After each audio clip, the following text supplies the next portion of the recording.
It's been a long time coming, but we're finally reaching the point where annoying, destructive pranksters are getting arrested more and more frequently. It is glorious. I'm going to talk about someone that I know none of you have ever heard of. His name is Tommy Tough Knuckles. That's actually what he calls himself. Something an 11-year-old would have named themselves on Xbox Live in 2004. He's now been slapped with 8 criminal charges, a nice charcuterie board of consequences. Kyle, you wanted attention, now you got it. But Kyle Vasquez had trouble navigating all the attention at court today. Big trouble. First, an obscene gesture. Hey, what are you doing? What? We're not doing that. Yep, he's handling it exactly how you'd expect someone like him to. Like a bitch. I'll get into what landed him here in this pickle in a moment. What did they finally get on the infamous Tommy Tough Knuckles, the biggest, baddest guy on the playground? It is pathetic. This guy is a super loser. I still can't even believe he willingly chose to call himself Tommy Tough Knuckles at 21 years old. His name is Kyle. He made a conscious decision to go by Tommy Tough Knuckles like it's his fucking persona or something, while looking like this. There's no way this goober has ever been in a scrappy situation. I highly doubt he's ever been in a fight. The only thing he's using those knuckles for is gripping his cock while sadly jerking himself to sleep at night. Now to the arrest in Suffolk County of a prankster clamoring for online fame. Yeah, 21-year-old Kyle Vasquez is accused of being behind a string of bizarre incidents in Center Reach and Selden that he allegedly recorded. I'm Tommy Tough Knuckles, and I'm the reason why these egg prices are so high. Police at a Chinese restaurant where police say he spilled the beans. The restaurant releasing this surveillance video to show what they were subjected to, all for likes on social media.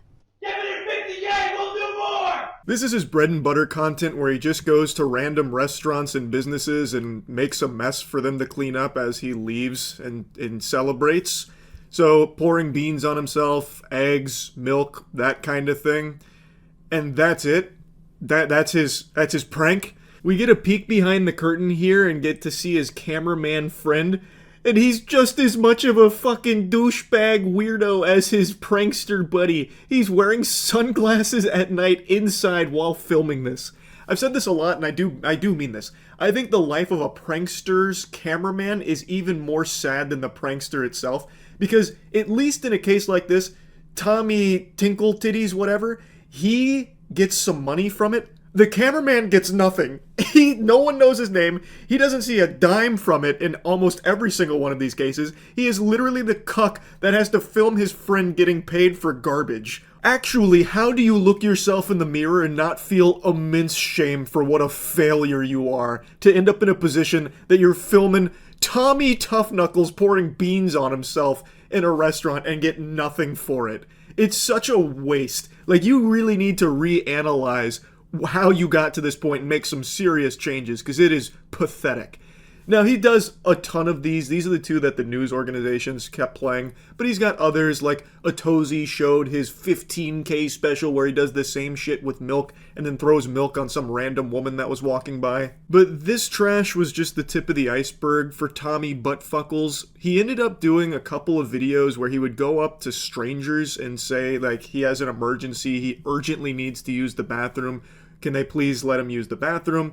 And people being nice actually did let him into their home to use the restroom after he told them all this, and he was secretly filming them to humiliate them for their act of kindness. But the felony counts were far worse, authorities telling us Vasquez unlawfully recorded 2 private homeowners with an undercover camera in Selden and Center Reach to mock them for allowing him inside. Of recording these videos unlawfully and sharing them on social media. I just need to use the bathroom. I got kicked out, yeah.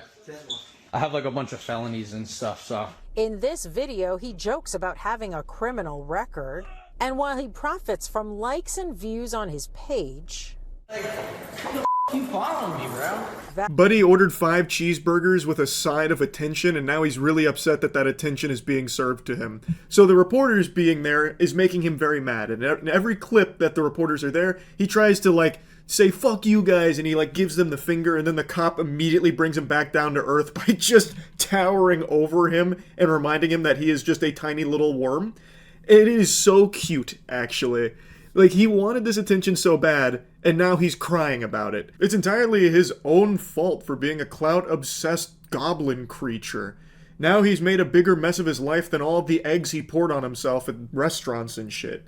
He did it to himself. To secretly record people being nice after you've told them like you're going through something bad and really need to use the restroom is crazy. The prank was to humiliate people for being kind to you. Hey everyone, make fun of these fucking idiots for believing my story. I could have been a murderer. Everyone make fun of these guys. Ha ha ha.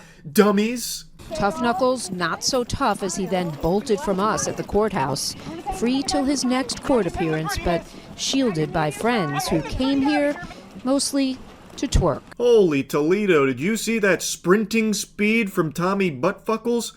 All the makings of a varsity athlete right there. What was that, a 10-second 40-yard dash? Heavens to Betsy. Right into the open arms of his supportive group of pals there. That look like you can smell them from across the room, these fucking dweebs. Busting out the gritty, ironically. Oh, God. Like, surrounding yourself with just yes-men enablers that are encouraging this behavior is just unhinged, man. I just don't understand why nobody in the meatball sub-brigade over here could have sat Kyle down and told him to stop, that it's a terrible idea and it's a really piece of shit thing to do. All of his content, by the way, is just harassing normal people and businesses and employees. Like, another prank that he loves to do is the friend stuck in the stall prank, where he would go up to workers at businesses and say that one of his friends is having an emergency in the bathroom and he's stuck. Can you go free him? So they would go in to try and free them. But it turns out no one was stuck in the bathroom. It was all there to make the employee look stupid. There was no one stuck in the bathroom. There was a friend in the other stall saying, "What are you doing? This is crazy. I'm going to sue you. Why are you coming in on the bathroom while I'm doing my business?" That kind of thing. Just all of his content is just harassing other people. And now the second that news is there saying like, "Hey Tommy, you got the attention you want. How is it feeling?" He has the gall to start getting an attitude about it. He even launched a GoFundMe for his legal defense. Keep the laughs coming. Kyle, the only laugh you've ever delivered is getting arrested. The laughs are coming because you've been arrested. No one wants to see that stop, man. This is the only good thing that you have ever done, is get fucking arrested. Like, that is the only time you've made anybody laugh, Kyle. Now, since his arrest, get this. These kind of pranks have stopped. He's playing things really safe. He's, like, eating food now for videos. Like, imagine that. If you actually punish someone's bad behavior, it stops. Wow. I can't fucking believe it. Anyway, I really hope this trend continues of finally starting to step in and stop this kind of dog shit. Because when you do start to give consequences to someone that's just endlessly harassing people in public for content, it stops it. It puts the kibosh on it. So let's keep doing that. That's really about it. See ya. Boy, oh boy, do I have some good news for you today. It's time for a little holly jolly celebration because Santa Claus came early with the gifts. This loser has finally been arrested. Now, I'm sure none of you recognize this guy. This is probably not a face any of you have seen unless you're a woman in New York, and in that case, this is probably a face that you swiped left on Tinder for. But this is the face of the man known as Squeezebins, the infamous street racer who's blown up on Instagram and YouTube over the last few months. This isn't like a really stunning revelation. He just looks like a normal asshole. It's not like some kind of big twist like it's Bruce Wayne behind the Batman mask or anything. But I actually recently talked about Squeeze because he went on Neon's stream and did his street racing stunt maneuvers and ended up getting in a hit and run live on Kick. So of course I was making fun of him and tossing tomatoes, shouting boo. I think it is so incredibly lame to do the kind of shit that Squeezebins was, where he'd just go out on public roads and put everyone's lives in danger around him, just driving fast and recklessly for his content. And this is a criminal who is addicted to attention, which has to be the worst combination for a human being ever. If you are a criminal, the last thing that you would want is a lot of eyes on you. But this guy, Jiminy Christmas, he was absorbing it like a sponge in a sink. This guy was more addicted to attention than a heroin addict is to the needle. This guy couldn't get enough of it, so he took every opportunity imaginable to promote himself. So this was always inevitable. He was either going to get arrested or get himself or someone else killed. Luckily, he was arrested before the second thing happened. Now, before really diving into the weeds of the arrest here and everything around it, I want to show you a little bit more of the lore to Squeeze, so you can get a big taste of the cringe that is Squeeze Bins. You mix danger, but there's also other people at risk when you do that. Innocent civilians. So what do you think about the element of danger for that? I've been doing this since like real shit since I was 9. I used to take my dad's car out and I used to just bug out. I've been doing this for so long now that I feel like I did as a professional. This guy must have found a moron potion at some point in his life and he has not been able to break the curse. The effects still linger. He did an interview with Tommy G, a very popular video, over 8 million views here, where he's revealing some like pretty sensitive information really, all while acknowledging that he's one of the most wanted people in the area by the authorities. How stupid can you be? He's going on a press tour here to promote himself while actively engaging in illegal activity and putting himself in as many places as possible, giving authorities all the evidence they could ever require. He also has the gall to call himself a professional. He is a talented driver, no doubt, but the only thing he's a professional at is not dying. That's it. He's going out there and gambling with everyone's lives and his own, and nothing beyond that. He's not a professional at anything, he's just currently surviving. Is all. That's how I drive. There's been incidents where I've gone out with people and they tried keeping up with me and they've crashed. How fast do you go? I mean, there's been a video on live where I've gone one-handed 210 miles an hour. Filming with one hand, driving with the other, 210 miles an hour. Yes. That's insane. Did that scare you? Not really, just to build up a tolerance of just speed. Do you feel like the police watch your Instagram? 100%, they do. Let's pop in the... 100% they do, which is why I'm doing all of these interviews to help them in their pursuit. It reminds me of this classic story where the police put out a post on Facebook asking for information about a woman who was an accessory to a murder, and the woman they were looking for actually commented on the post asking about the reward money that was being offered, and so they were able to find her because of that. Squeeze and that lady are two sides of the same coin, just pure degenerate dummy. Anyway, though, he's finally been arrested after an incident that happened back in April where Squeeze allegedly made an illegal turn and proceeded to elude the police at high speeds.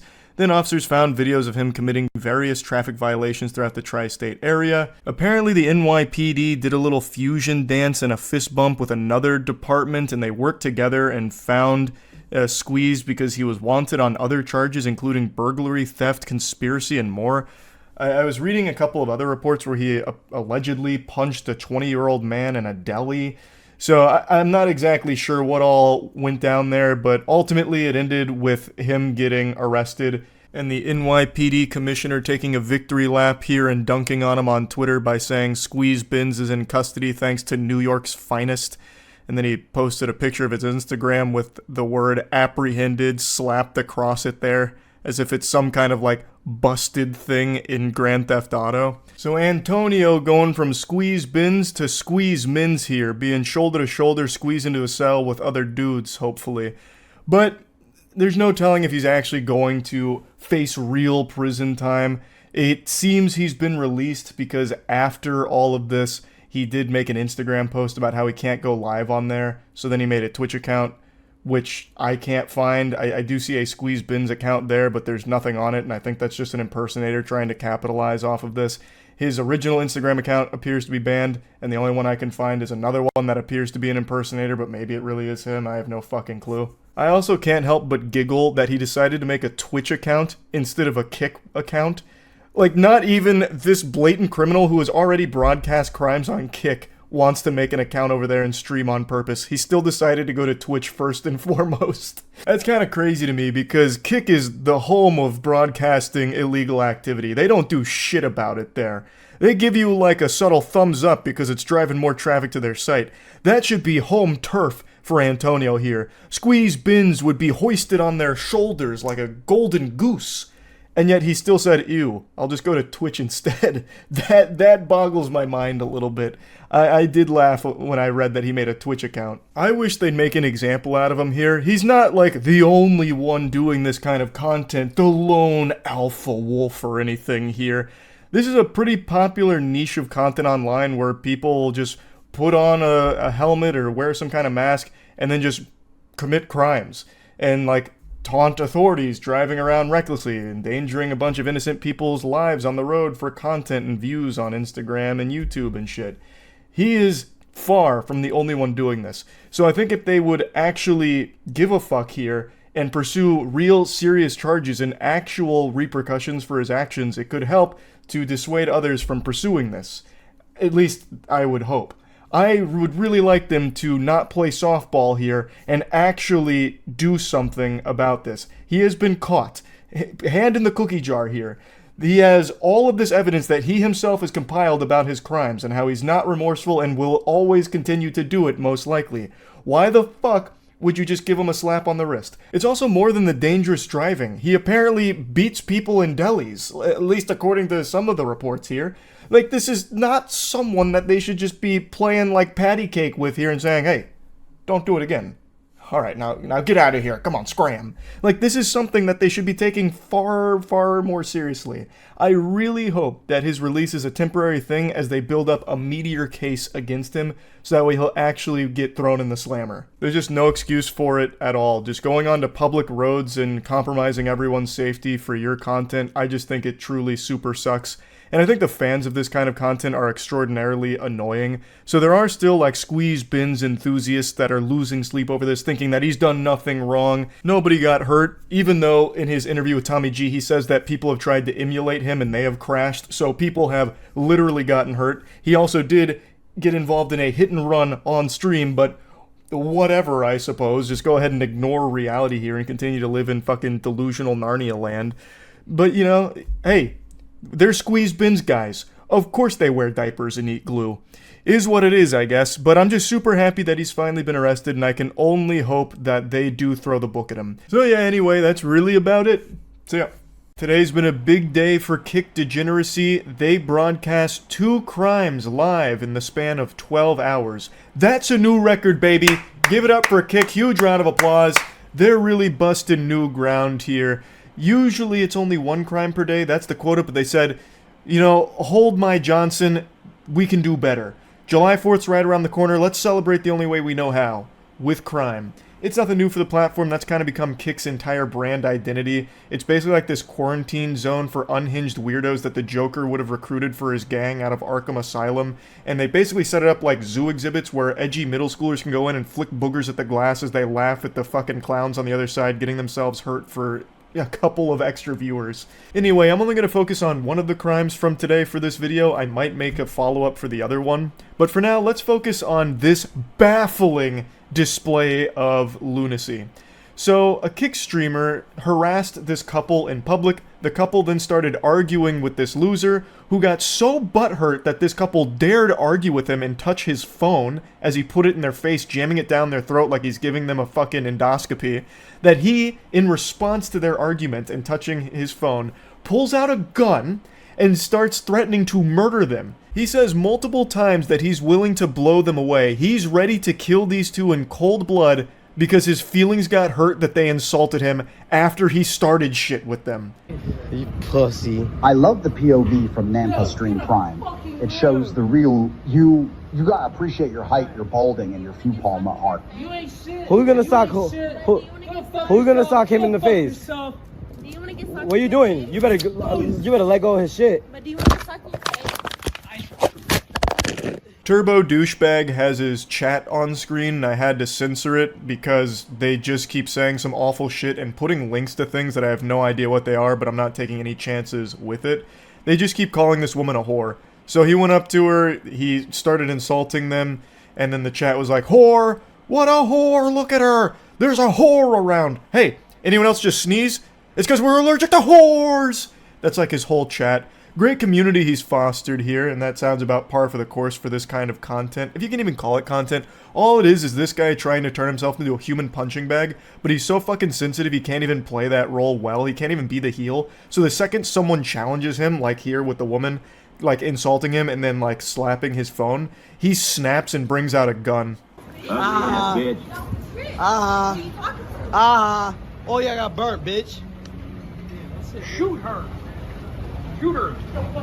Yeah, she's in there grabbing my phone. Oh, you want problems? You want problems too? You want problem? You want problem? You just grabbed my phone. You just grabbed my phone. You don't touch my shit. Don't touch my shit. Don't touch my shit. Don't grab my shit. I'll promise you I'll shoot the shit. Let it go. Don't touch my shit. Bro's got the Glock set to wumbo here. The size of this fucking piece is actually pretty crazy. Maybe it's just like the angle of the camera here, but that shit looks like a Roblox gun. What an incredibly stupid thing to bring a gun out for, especially considering he started this. I don't know how he would never expect someone to slap his phone when he's actually putting it directly in their face.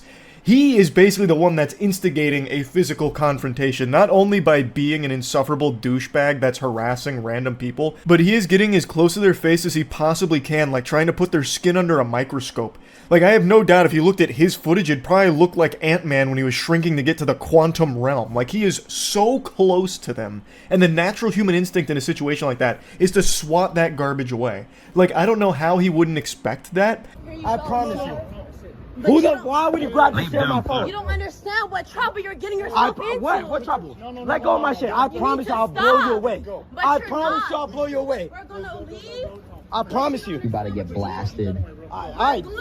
What? Leave, doll boss beaner. She touched us first. She touched us first. He even goes as far as to say that she touched us first, as if he had nothing to do with how this whole thing started. It's her fault. She's crazy. Someone help. Crazy lady, she hit my phone, so I'm going to kill her, and it's justified. I feel threatened, she hit my phone, so I'm gonna start shooting.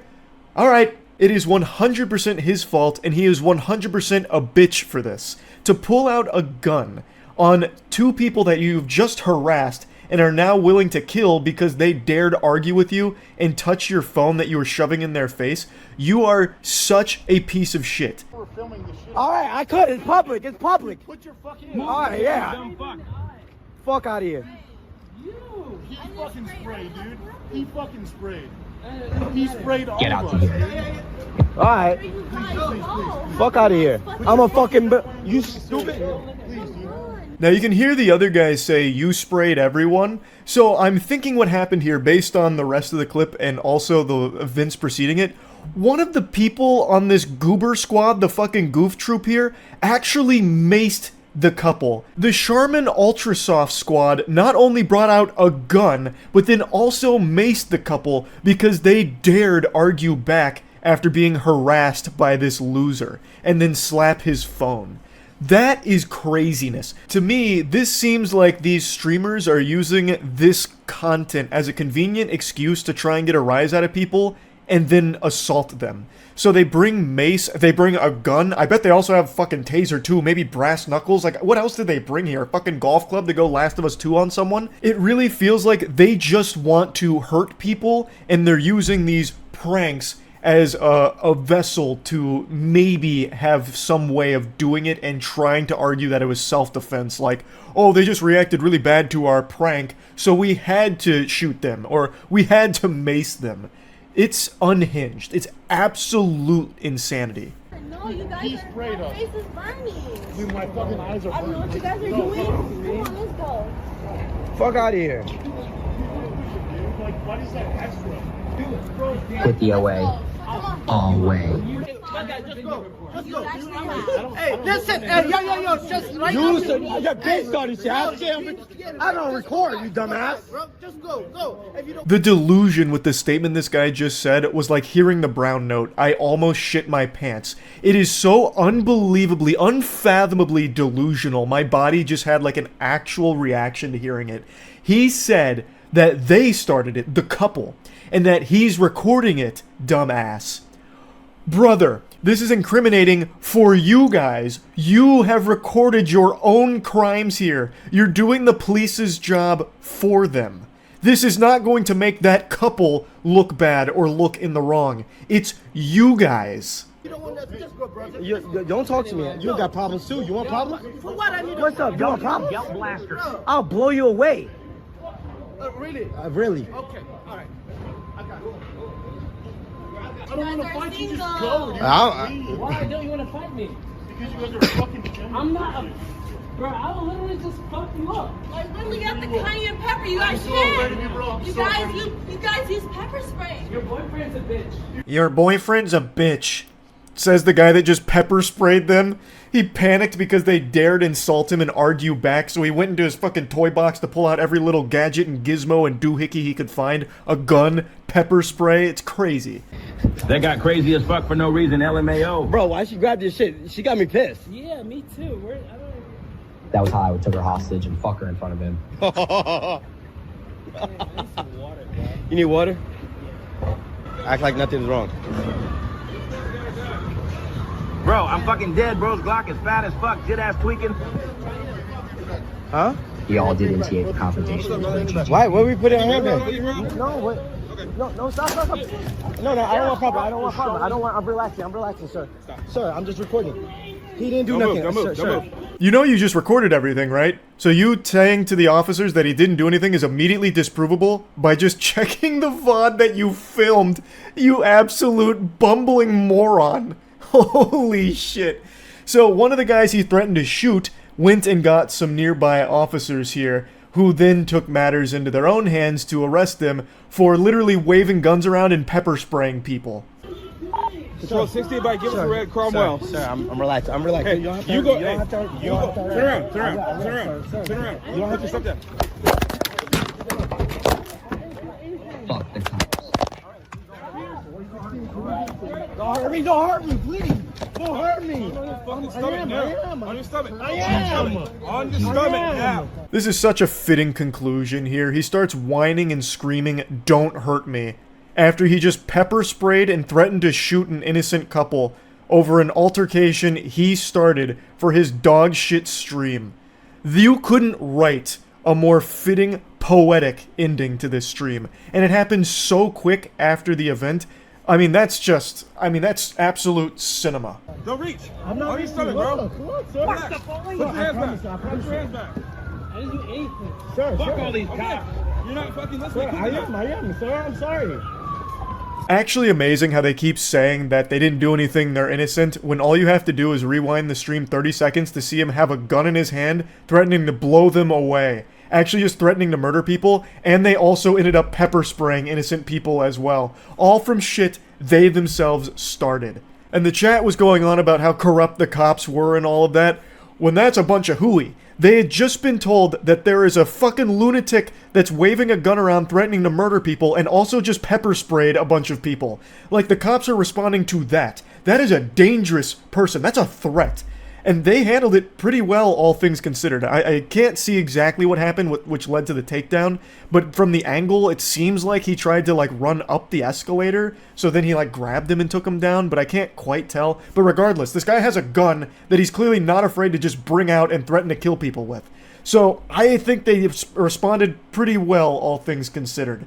And this is absolutely deserved from the streamers here, and I hope they spend a long time in prison. I have no idea if they will, but they absolutely should because they are not safe to be in society. So yeah, I just had to talk about this. Just more huge kick degeneracy here with this broadcast crime, and I mean, who knows, it could have turned into him actually shooting people on stream. And that is scary. That is horrifying. But yeah, anyway, that's about it. So yeah. If you pay close attention, you might have noticed that I'm not in my normal lair. The audio levels are getting wacky. What's going on here? So, it seems like the mic is a bit on the fritz here, so I got you with that Decepticon intro. I could edit it out, but I'm not gonna. Anyway, I just saw the big news. The little man going to the big house. Jack Doherty got arrested. You ever seen a grown man hit the hot dog? Yep. Jack Doherty in jail. Jack Doherty in jail. Barbecue chicken alert. Oh my God, what amazing news. So yeah, the astute observers out there, you noticed I'm not in my normal dungeon, my normal troglodyte cave-dwelling ways. I'm right now at a hotel. I said Once Upon a Time in Hollywood isn't my favorite film, so I've had to go into hiding. That audio solution I cooked up there wasn't a whole lot better, so I'm gonna try this. I'm talking to you through here, but I'm looking at you through here. Isn't that incredible? The 21st century technology capabilities we have, mind-boggling stuff. Anyway, I'm here in Orlando at the Vans Warped Tour. We're partnered with the Vans Warped Tour here at Cheeky, so we have a big booth set up. If you're here, feel free to come stop by, get some free soap, win some soap, or just go to usecheeky.com and buy yourself some soap. We got a solo leveling collab that just came out. Best soap in the universe. But anyway, I peeled myself away from the event so I could come in here into this nice, wonderful dojo and just yap about some great news I just found out about Jack Doherty going to the Slammer. It is incredible stuff. When I saw the headlines, it reminded me of that feeling I got when I first received a text from a girl inviting me to stay the night. Butterflies in my stomach and a little bit of cum in my pants. This is a great day.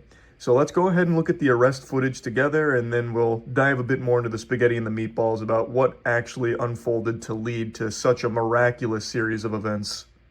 What? No. I got him. Hey, yo, you don't want to go neither. Back up. I'm just saying I got it. Back up. Don't worry about it. Back up. Yo, back up. Yo. Where you going? You back up?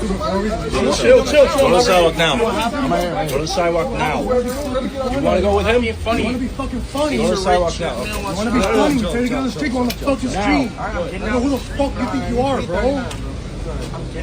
No, you're fucking not. Like, after I fucking do this, who the fuck are you, bro? I was trying to walk up the street for the doesn't matter, bro. All you had to do was get in the fucking sidewalk. That's it. And you want to be fucking funny. That's it, bro. Free JD. Free JD. You're great.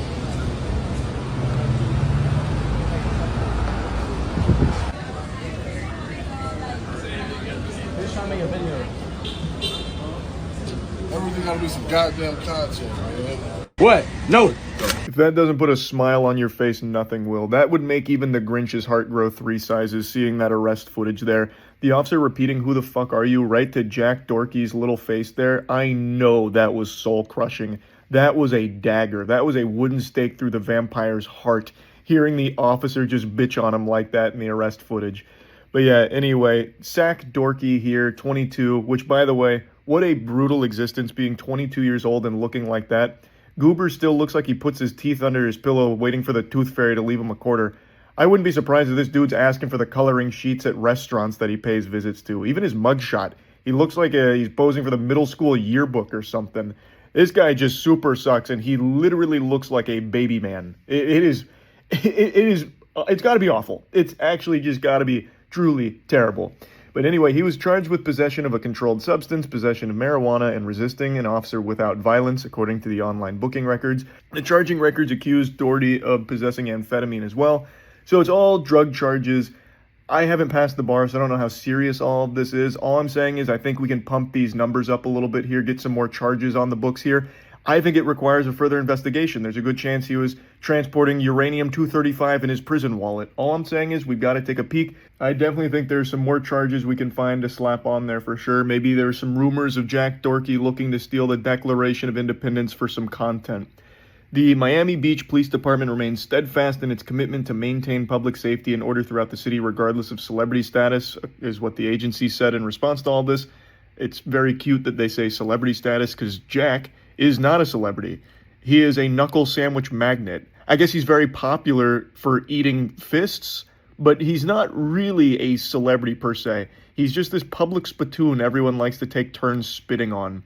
The department will continue to take proactive enforcement against action against behavior that endangers residents, visitors, or officers, and will hold all individuals accountable under the law. As for the series of fortunate events that led to this, apparently him and the Mickey Mouse Clubhouse were blocking traffic, but since Jack is the leader of the goof troop, he wanted to take things a bit further and flew a bit too close to the sun like Icarus here.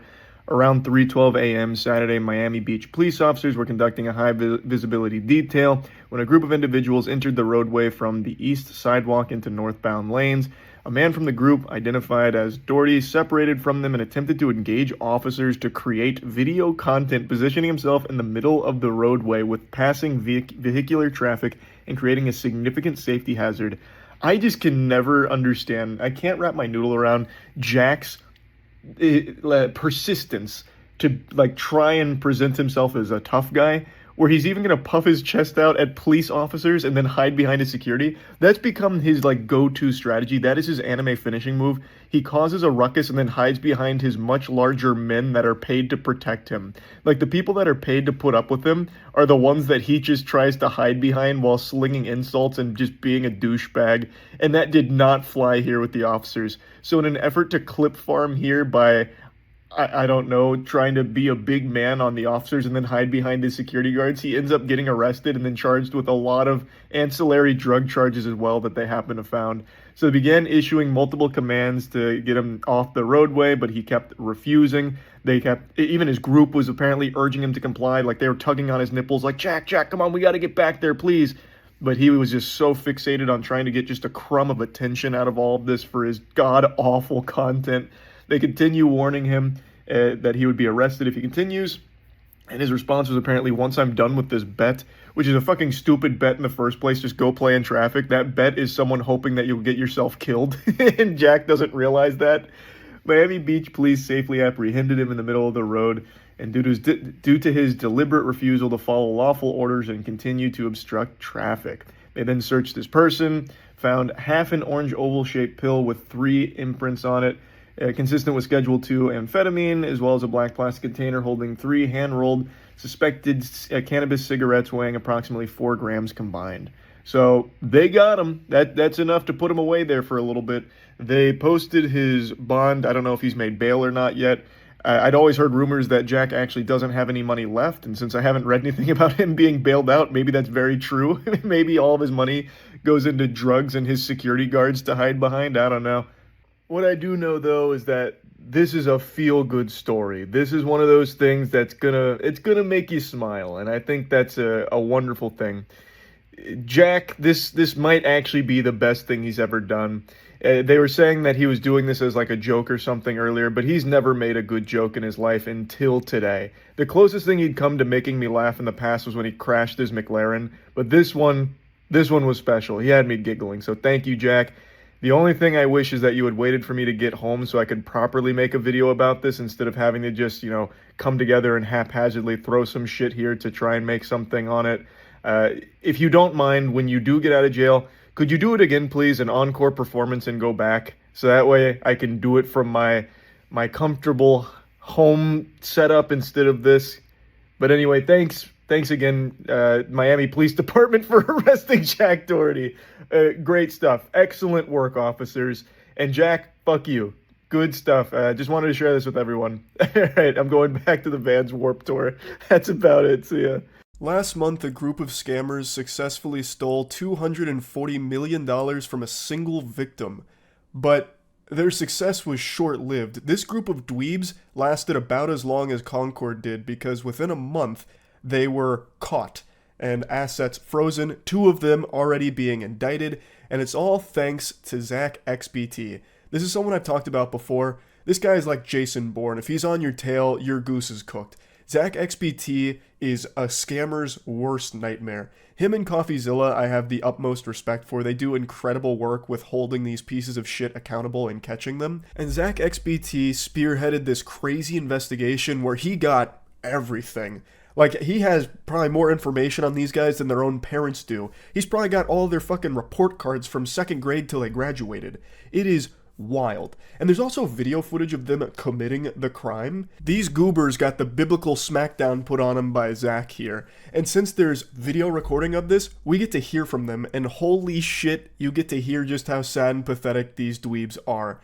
And Zach also got, like, some of their messages that they exchanged, and one guy tried to use all of the money he stole to get girls, and yet continued to get rejected by all of them, at least from what we can see. It is unbelievable how pathetic they are. Anyway, here's kind of like the general breakdown of what happened. On August 19th of 2024, they targeted a Genesis creditor by calling his Google support via spoof number to compromise the account, calling his Gemini support claiming the account is hacked, social engineered victim into resetting 2-factor and sending Gemini funds to a compromised wallet, and then got the victim to use AnyDesk to share screen and leaked private keys from the Bitcoin core. He then also has some of the messages they exchanged about all of it. Reading through their messages, you can see that it's pretty much all social engineering. This is what hacking actually looks like for the most part. Very rarely is there a case where it's someone with fucking 5 keyboards surrounding them that they're typing on, injecting some kind of worm and code into the mainframe to hack. Like the way it's portrayed in the movies with like a turbo hacker man with sunglasses on typing away furiously. Usually it's someone just pretending like, oh yes, I'm Phil Cheeseburger on behalf of Microsoft support, you're compromised.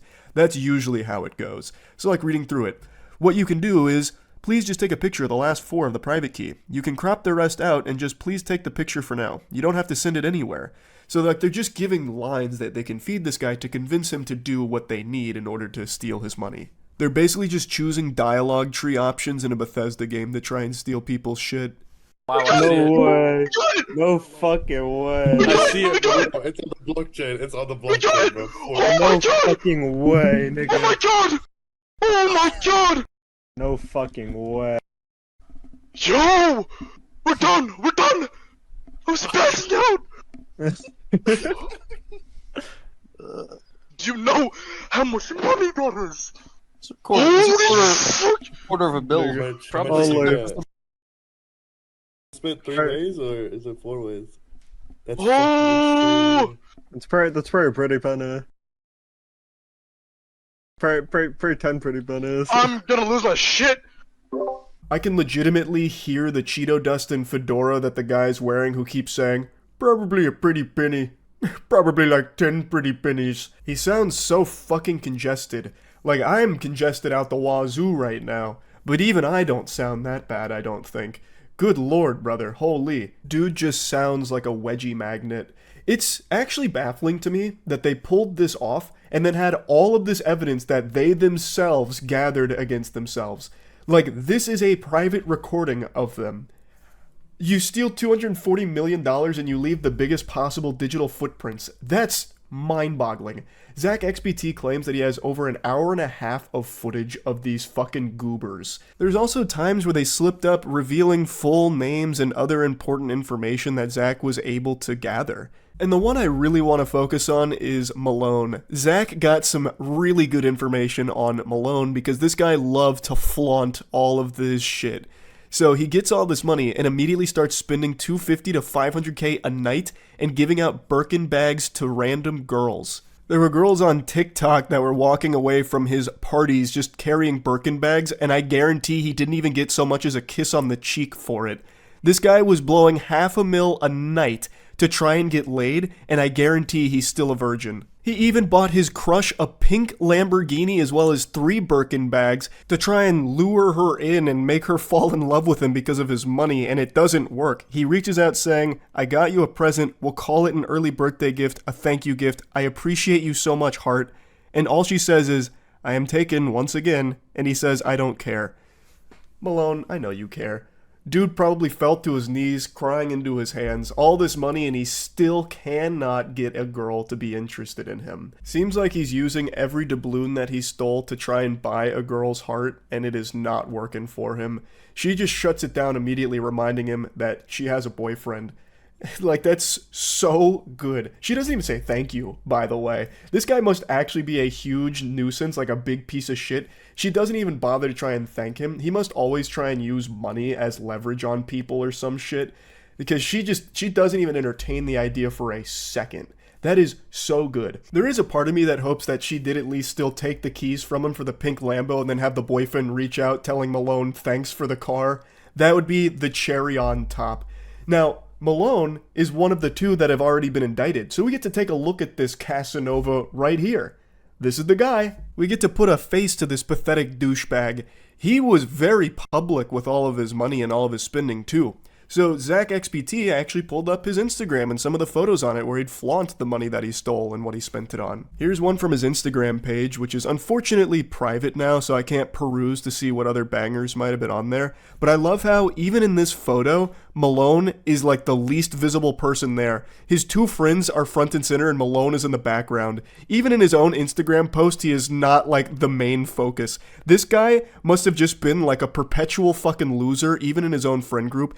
He gets hundreds of millions of dollars here, and still they don't respect him and don't care about him. They just use him for his money, and he is fine with that. That's the impression I get. Here's some more photos from his partying where he'd blow hundreds of thousands a night and buy girls Birkin bags. Anyway, though, let's talk about some of the others. So Zach XBT identified pretty much everybody here, so another one that also got indicted is Box.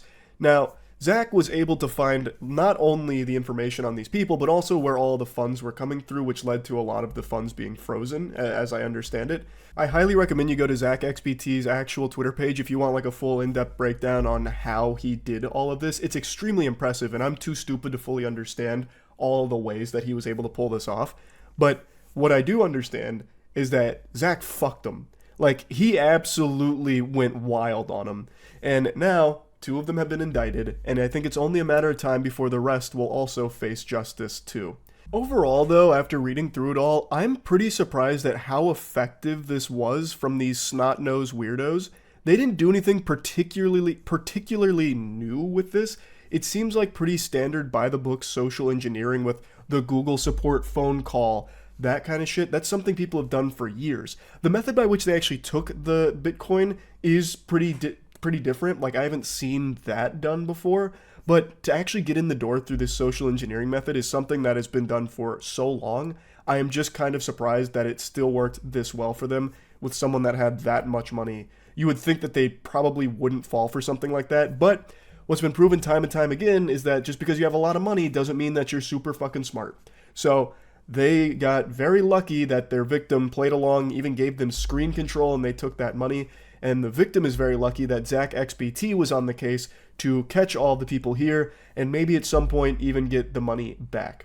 But right now, the thing to celebrate is that ZachXBT has done an incredible job with this investigation, identifying all of the scammers here and getting them to face justice. Hopefully the rest of them will face it as well, so they'll join Malone and Box. And yeah, that's really about it. So yeah. There's a particular clown I've made a couple videos on over the years because he can't help but embarrass himself sometimes. And in the crypto community, he's looked at in the same way a fart is, where it's something that just makes you laugh because it's a little silly and a little stinky. His name is BitBoy I'm not here to just give you a recap and go over his resume. There's plenty of content that goes over all of the shady things he's done over the years. Instead, I want to focus on the modern day, present day, 2023 AD, where once again BitBoy Crypto couldn't help but make a fool of himself. He just broadcast an unhinged live stream here on YouTube that frightened more people than the original run of the Blair Witch Project. He was streaming himself outside of an individual's house that he was having beef with and accused him of stealing his Lamborghini. So he was there to confront him directly and had a weapon in his car as well. So the whole situation was dangerous. The things he was saying was alarming, and eventually officers do arrive there, but then there's another plot twist that's revealed at the end that nobody, not even God himself, would have seen coming. This whole stream played out like a mission in Grand Theft Auto 5. So I'm going to show you some clips from it. For the first clip here, I'm not going to show you any of the video footage because he just reveals where this guy lives. So I don't want to show any of that, but I want you to hear the audio because I think it's important. Carlos has my Lamborghini right here in his garage. So today, guys, I'm going to be live streaming and I'm going to be telling the entire story. Now, it's important to give even further context to what led to this situation. He's there because he believes this man stole his Lamborghini, and he's going to spill the beans, let the cat out of the bag here, and talk in depth about this individual as well as his association with this deep cast of characters and different things. And it's a lot of very eyebrow-raising, alarming accusations he makes against them with things he's said he's done or things that he's capable of doing. And from everything I've read from the community, as well as everything I've read up on in the BitBoy cinematic universe leading up to this situation, no one knows if any of these accusations are truthful. However, even if everything he says here is beyond a shadow of a doubt the truth, BitBoy Crypto is fluent in facts, all of this is legitimate, everyone can agree that he handled it in the worst way possible. This is not how you should have handled this situation at all. It should have gone to authorities, have it go through court. Instead, Ben, his name is Ben, rolls out here like he's fucking Batman. He's rolling out here like he's the spirit of vengeance, scooting in sideways with his truck and a weapon in his truck, just in case shit gets hairy. Like, that is not optimal at all. And then streaming the whole thing on YouTube, turning it into a fucking spectacle, is bafflingly unhinged. Hey, how's it going? Yep. Hey, how's it going? Oh, him? Stop. Oh, stop. I couldn't hear. You have a weapon on you. No, I do not. Okay. I do not. So. I have one in my vehicle, but I do not have a weapon on me. Okay. Now this is when the cops arrive into the equation. They confront Ben saying, "Hey bub, what's going on here, Buster, huh? What's all the commotion?" And this is when a very intriguing narrative starts to unwind. Okay. Now, sorry, I reached too fast. I'm sorry. Sorry. Okay. Put your phone down. Okay. Put the phone down. Okay. I'll put the phone down. Okay. Put the phone All right. Okay. All right. Okay. Put the phone down. Put the fanny pack down. Okay. Him putting that phone down was harder than getting a child to eat their vegetables. He did not want to put that phone down because for him, it seems like he's fully content-brained, and all of this is great for the stream. So he really didn't want to put that phone down, but eventually he plays ball. But he makes sure to put it down in a way that it still captures him and all of the glory that's happening here. Which is so fucking weird why he wouldn't just turn the stream off here. He is proudly filming his most embarrassing moment in this dimension. He is going to the doofus club to receive high accommodation, and he's doing it with a smile on his face. What's going on? What's going on? This man inside of this house. Actually, he's gonna check you real quick. Yeah, absolutely. Just the weapons. I'm sorry. I have a. Okay. Okay. Yep. No weapons. No weapons. Where in the car is your gun? It's in the back seat. Back seat? Yep. Is anybody else in the car? I feel like I should mention that this wasn't something that caught him off guard. He even said earlier in the stream that he'd like the cops to show up. He knew that this was a very likely situation where cops would arrive at the scene, and he welcomed it with open arms. But now that they're here, it's not exactly seeming like he's all that happy to see them. And the officer just asked him a very important question. Is there anyone else in the car? And boy howdy, you're not ready for what comes next. I don't care how much you've studied the periodic table, you are not prepared for this element of surprise. Yes, Who's in the car? Who? What's that? Who's in your car? Who's in my car? Yes. Okay. Let's, Who's in your car? Who's in my car? Who's in your truck, sir? Cassie is in my car. Cassie's in my truck. All right, Cassie. Cassie's in my truck. My wife knows that we're here, by the way. She knows we came to do this. But my wife is aware. So we're live on YouTube right now. Okay. We got about 2,500 people watching. So Cassie is a girl I had an affair with. She's involved in the situation with me and this guy here. My jaw was on the floor. I actually felt like I was watching some kind of early 2000s, like Young and the Restless, some kind of soap opera. Like, you couldn't have scripted that any more dramatic. Like, he starts taking those pauses, like, who's in my car? Sweat pouring down his face, maybe like a close-up zoom in. Well, let's, who's, in my car? That car. Yeah, who's my, and then eventually, he finally spits it out. Fucking Spitboy Crypto here finally lets the officer know who's in the vehicle after he asked the question. The officer had to pull teeth to get there, but he finally states that the woman in the car is the woman he's cheating on his wife with. And then immediately, like, he knows Stream is watching because he made sure of it. He, for some reason, didn't anticipate that the officers would look at his car and realize there's another human being there. So I guess it just never even registered in his smooth brain that the officers were going to find out that the woman he's having an affair with is at the scene. Unless she activated some kind of active camouflage out of Halo or some shit, some kind of forbidden, you know, ninjutsu to disguise herself, like they were going to find her. And for some reason, he kept the stream on, even knowing that was going to happen. So he immediately starts talking to Stream, and not even the officers really, like, but my wife knows that Cassie and I are here. I had an affair with Cassie, but my wife knows we're here. You know, we had actually just come from my daughter's tennis match. She knows we're over here doing this. You know, it's not exactly scummy or slimy because my wife knows that the woman I'm cheating on her with is here with me at the scene with this guy that I'm having this problem with. In the situation with me and this guy here, my wife knows. We were just at my daughter's tennis match. Cassie and I have came over here because this man is extorting me. He's death threatening me. He stole my Lamborghini. My Lamborghini is in his garage right now. The officer just did the kindest thing anyone's ever done for BitBoy Crypto in his whole life. He turned the show off.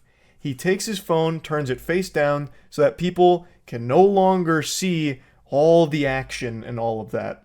Now, he doesn't turn the stream off, maybe he didn't know how, but he puts the phone face down and he leads BitBoy Crypto away from it so you can't really hear him very well and you can't see anything anymore. So he just made it private, which is what this whole thing should have been in the first place. If all of these accusations are true and all of that, it should have been handled privately and instead of turning it into a live stream and escalating to a point where you're bringing a fucking weapon to this guy's house. Now, the stream continues for about 18 minutes after this, but it's all just the void. So you can't see anything anymore. Eventually the stream ends. Now, the stream lasted just shy of 40 minutes, and throughout the entirety of it, he is speaking very rushed. He's very out of breath. Sometimes it really feels like he may be under the influence of something. Of course, I'm not there with a fucking toxicology report. I'm just giving it the old eyeball test. He's just speaking in a way that feels like he's not in his right mind. He's not in a healthy headspace. And most of the community is attributing a lot of this to the really rough month BitBoy Crypto has had. I mentioned that I was reading up on the BitBoy Crypto cinematic universe. Well, that's a novel longer than Homer's Odyssey. It has so much that has happened in Ben's life over the last month that it has been an incredibly long read on getting caught up with the lore. But basically, he's had his whole life turned on its ass. It's in a position now where he feels he has been the victim of a scam, which a lot of people in the community felt was incredibly ironic and actually a gut-bustingly great joke, because for a long time BitBoy Crypto has actually had a reputation for being looked at as a scammer himself in the eyes of some people, with many feeling as though they've been victims of scams that he has run, allegedly. So when that information came out, the floodgates really started to open. A lot happened with his company, and he eventually was saying like he didn't even have $20 to fill up his tank of gas, and then was like asking the community for donations. It was a mess. But a lot of that has been going on over the last month, and then it led up to this. So there is speculation that perhaps this is his breaking point. This is him having a meltdown, a breakdown that he is streaming now. And I think that's probably accurate. This whole situation here doesn't exactly come from a thought process that's thinking rationally. Now, Ben did get arrested at the scene, but you can't put Big Ben in the pen for long. He spent about 8 hours in the slammer, according to his tweet this morning. He was charged with loitering, I guess, and he immediately took to Twitter to let the world know, you don't tussle with the muscle. According to BitBoy Crypto, he's been on steroids, and if that's the case, if that's true, I don't know where his muscles are. He must have minted those on the blockchain. Seems kind of a waste to be on steroids without actually working out. I also watched an interview where someone who has worked closely with Ben has accused him of suffering from roid rage, and I've seen a few people start to say that that's what this stream was, the product of a roid rage incident. I don't think that's the case, and I don't know how true the claim is that he has roid rage blow-ups from time to time, but I thought it was at least worth mentioning as, you know, a maybe that had something to do with this, but personally, I don't think it did. He also did make a lot of other tweets this morning. One of them really just makes it feel like we're stuck in a fucking reality TV show with him now, where he's talking about Cassie, the woman that he's cheating on his wife with. He comes out screaming that he's not getting rid of Cassie, saying that his friends and family have lied, manipulated him, they want to break them up, but he's never getting rid of her, never. And then says, me, my wife, and Cassie are trying to figure this out. We're all grown adults capable of making our own decisions, and we don't need any of you to help us with that decision. So please butt out of my personal life as it relates to my relationships. He's right, it is a personal relationship, and it should be a private matter, but with BitBoy Crypto, there's no such thing as privacy. That word, doesn't exist. He, for a long time, has shared so much about himself and his life online, publicly, for a long time. So, obviously, people know a lot about his situation because he kind of shares a lot of it. He may be a goofball, but he is correct about something here, that they are all adults and they can make their own decisions. That is true. But if I may chime in with a little unsolicited advice to his wife, don't stay with a man who's going to cheat on you. Why be faithful to a man who's not going to be faithful to you? If this was a polyamorous relationship and it was agreed upon in this marriage where they could see other people, that'd be one thing, that'd be fine, you'd be on the same page. But from everything that's been put out there, it was not a poly relationship. This was an extracurricular activity happening outside of the marriage. So if you want to try and like work through it together, that's your right, that's totally fine, that's what you want to do. But just know, he has very much drawn a line in the sand. No matter what happens, come hell or high water, Cassie will be there. So basically you're now making a decision moving forward on whether you want to stay with BitBoy Crypto and also marry his mistress, because he's made it clear, she's not going anywhere. She's tagging along forever in this WWE match we call life. So again, they're adults, they can make their own decision what they want to do with this. This is a private matter that for some reason BitBoy just keeps taking publicly. But anyway, just a wildly dangerous and bafflingly unhinged situation here with this stream, and that's really about it. Just wanted to give you the update on the BitBoy Crypto saga here. That's it. See ya. There's so many things in this world that can make you frown. Undercooked meat, getting a porta potty tipped over on you while you're inside, just to name a couple. I want to give you something that can make you smile. One of those public nuisance streamers whose whole existence revolves around making everyone's lives around them worse as their content has just been arrested. 2023 has actually been a pretty solid year for streamers everyone hates getting thrown in the slammer, finally facing some real repercussions for their awful behavior and unbelievable cringe, such as the streamer Johnny Somali, who is still currently in jail in Japan right now, God bless. Now, I haven't seen a follow-up to the individual we're going to talk about right now, so I'm going to delve into fantasy like it's the fucking Magic Treehouse here. In my little headcanon fanfic, he is currently sitting in his prison cell blubbering his little eyes out like a bitch. And this clip actually makes me extremely happy. It reminds me that Christmas is right around the corner because it gets me in a joyful spirit. And just as old Saint Nicholas taught us, it's better to give than to receive. So I wanted to give you all the gift of a big ear-to-ear grin as we watch this insufferable asshole get arrested, but also what led up to it. Hey, listen up. You look so cute and you look so delectable. I want to put you on a plate and just eat you up. How about that? What's your name, baby? I know you're sorry. You're sorry you can't get with a hunk like me. You're sorry you're stuck with a cuck that you fucking cheat on. You record videos of you sucking off other guys and he wants to see that shit. Correct me if I'm wrong. This guy's voice sounds like someone doing an impression of a Redditor. He's got that quintessential nasally loser voice, and clearly he knows he's not actually going to end up getting this girl's number or anything like that. He's being as abrasive as possible because it's content for his stream to entertain them by just going up and harassing women as much as possible. Admittedly, this guy's also self-aware enough to recognize that he is a creep, but instead of doing anything to fix that and better himself, he's more than happy to lean into it as much as possible to become the ultimate creep. He has adopted it as his only personality trait, being a loveless, sexless loser, and tries to make a career out of it. He is actually striving to be a professional dumpster for everyone in the chat to spit in and laugh at. It is pathetic. Dude's out here more dripless than I am, by the way. He's out here rocking a yellow t-shirt, bright yellow, looking like Curious George's friend, the man in the yellow jacket. Goober's also got some of the worst posture I've ever seen in public. He's more hunched over than that iconic photo of Goatman in the forest. So I already know when he's not out in public harassing people for his stream, he's inside on the computer doom-scrolling the internet, rotting and withering away. Now, of course, I'm not usually one to criticize posture, because sometimes when I'm streaming, I get fucking hunched over and right up against the monitor too. But at least when I'm out in public, I'm self-aware enough to recognize that you gotta straighten that shit up. And that happens regularly, right? Tell me I'm right on the money or not. Tell me, okay, listen up, baby. I'm so sorry. You know, I really tried. God damn you. Her booty's so small. Fuck. It's so cute how he also has a friend with him that's doing the same thing, but from a distance, kind of whispering it to stream, just insulting the girl for the audience. What an unbelievable power couple of fucking douchebags. I don't want to bother you guys, I'm not trying to be creepy in any way, but can I get like one of your numbers and I'll be on my way and then we can meet up? We're actually going to go meet our boyfriends right now. So. Oh, so I can't take you out or do anything like that? Yes, really quick, just stop right now.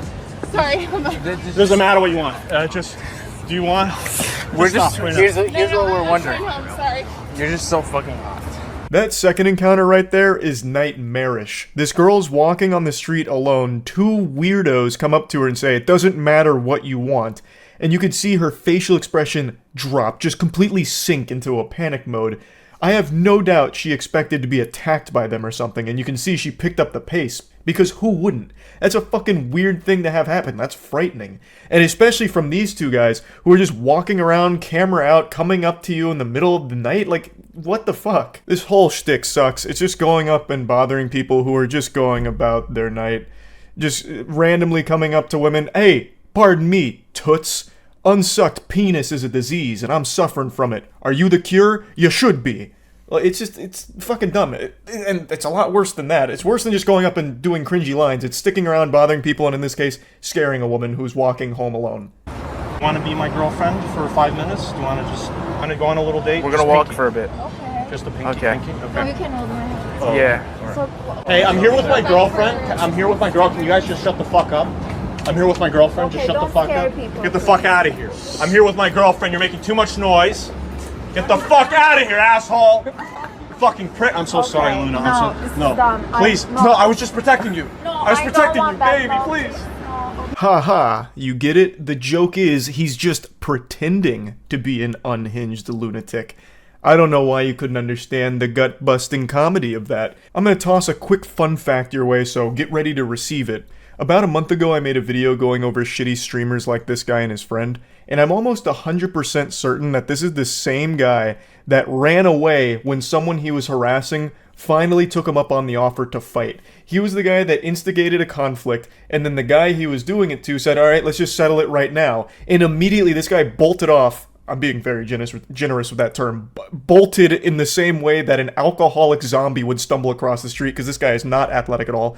But he ran away as quickly as his goofy little legs could take him, and then had this brief come-to-Jesus moment where he recognized just how sad and pathetic he is. Just this impressive specimen of trash. All right. You, me, Central Park, tomorrow. Don't be late, motherfucker.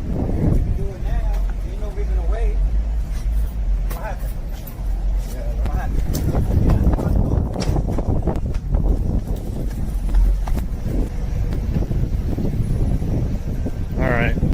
I hope he doesn't chase me because I don't want to fight him.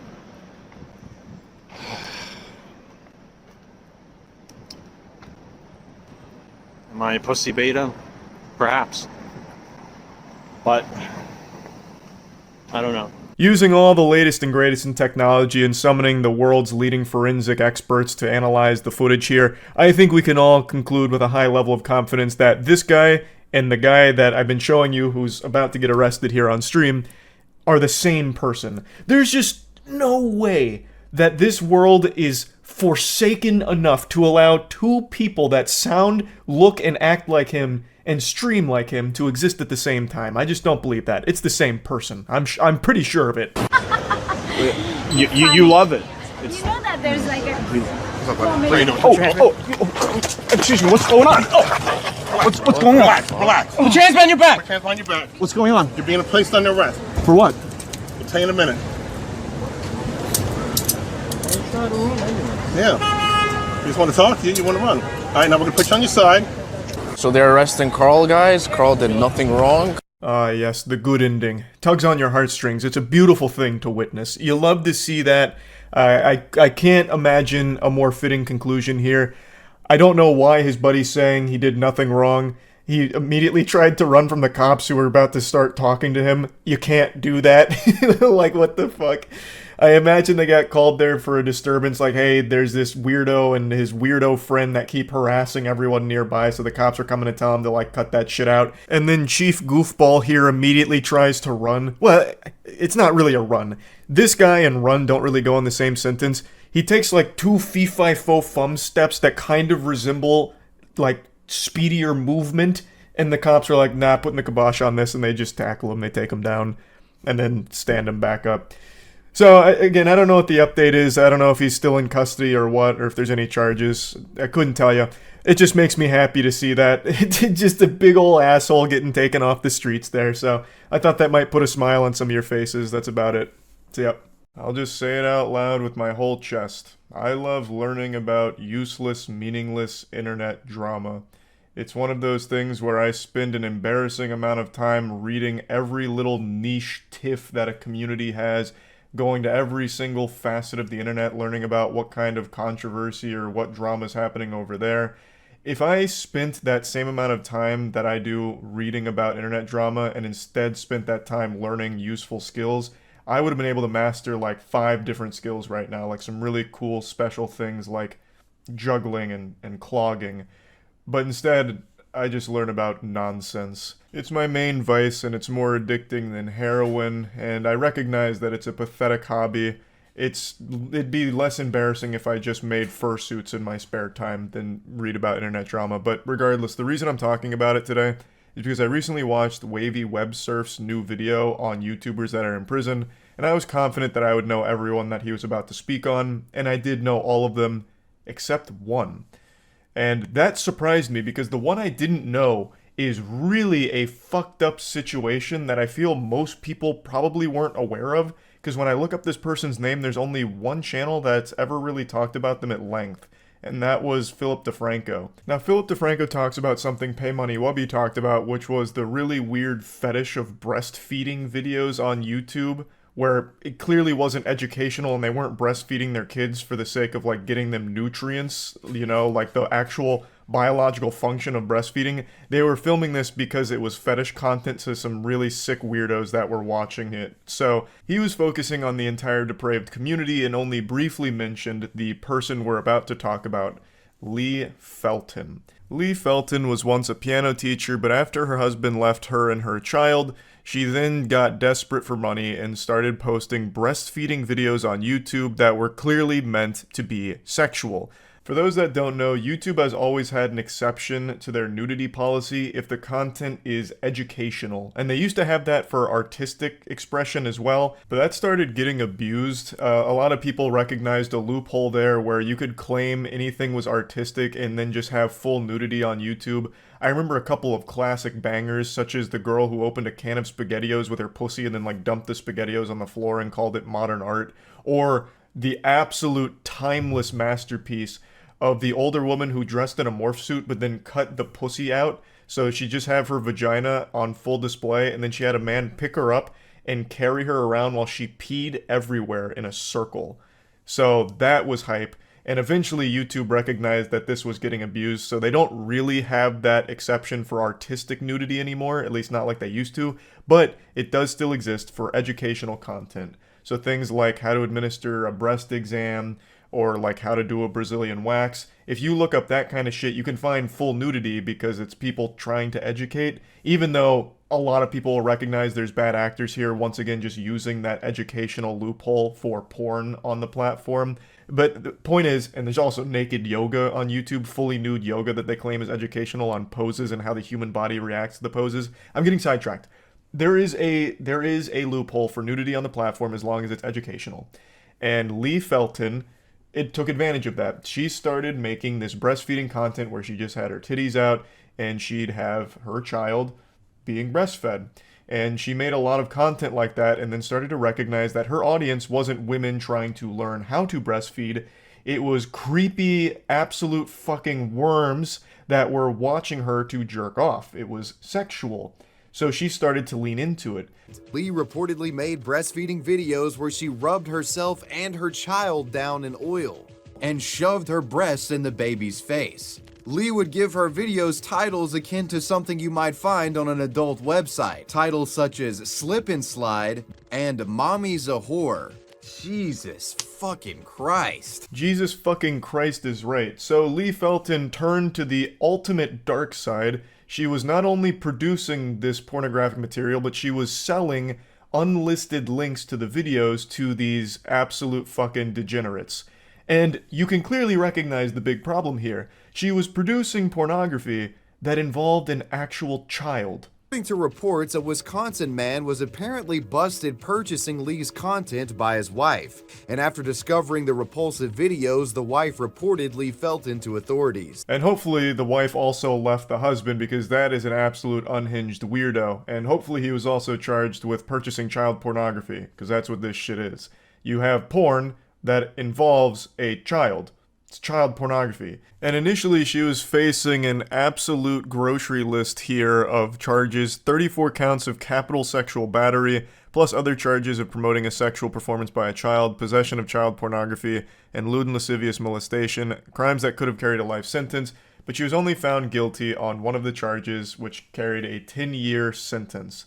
Now, let's go over a little bit more of what Wavy Web Surf points out, which is how she defended these actions in the case. During her trial, she would describe her videos as a, quote, silly little playful thing, and that she doesn't believe it's criminal. A silly little playful thing, huh? Fucking menace. What a fiend. Oh, so goofy to produce porn that involves a child that is in your porn. Man, how wacky. Oh, wow, goodness graciously. This was her entire stance during the case, that it wasn't serious, and that she was also going through mental health struggles, which led to her doing this.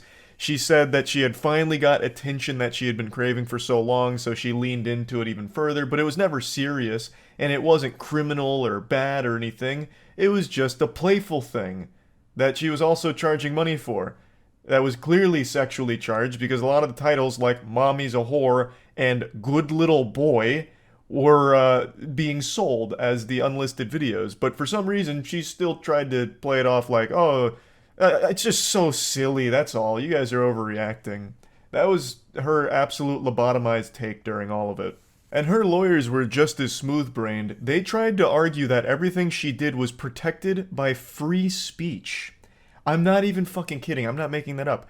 They made this a free speech argument, that she should be able, and it's not criminal, for her to breastfeed her child in these sexually charged fetish videos because it's a free speech expression. Lee Felton's defense attempted to argue that her breastfeeding videos fell under free speech protection, but nobody was buying this defense. A Tallahassee sheriff's lieutenant puts it best. Quote, "The video was clearly not done for the purpose of education or artistic display. Based on the content and the fact that it's being sold by Felton, it is clear this video is for sexual purposes." Fucking obviously. This is not a free speech issue. I love free speech. I hate censorship. You know what this isn't? Free speech. And it's not censorship. You can't just use this as a catch-all term or defense like, what do you mean I can't dismember my neighbor when I'm upset? What about free speech, huh? Do we not live in a free country? I can't go over there and just fucking decapitate him? Come on. Are you serious? I don't want to live in a society where Lee Felton can't produce sexual breastfeeding videos for people to enjoy. Oh my goodness, what happened to free speech? It's fucking lunacy. It's absolute craziness that that's what they tried. But what's even more insulting is that it must have worked to some degree, because her charges, all 34 of them, she was found not guilty on, except for one. But that charge carried a 10-year sentence, so she is still spending a significant time behind bars, but not as long as she should, I would argue.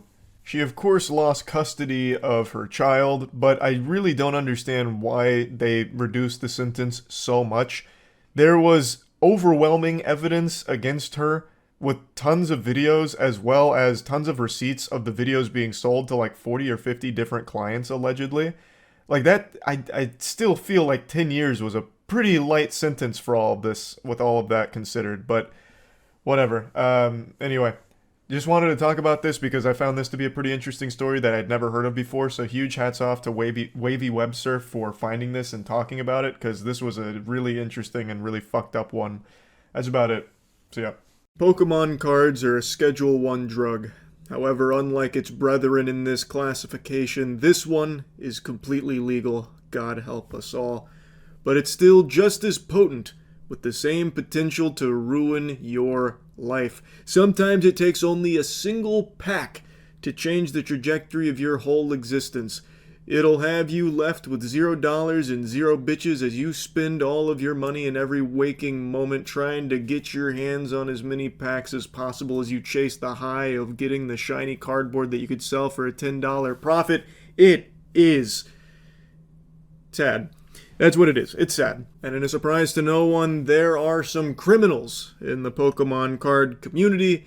But don't worry, You can sleep a little more peacefully tonight knowing that at least one nefarious supervillain has been taken off the streets. I'm happy to report that Cobra Commander has been taken away in handcuffs after trying to steal some Pokemon cards at a convention.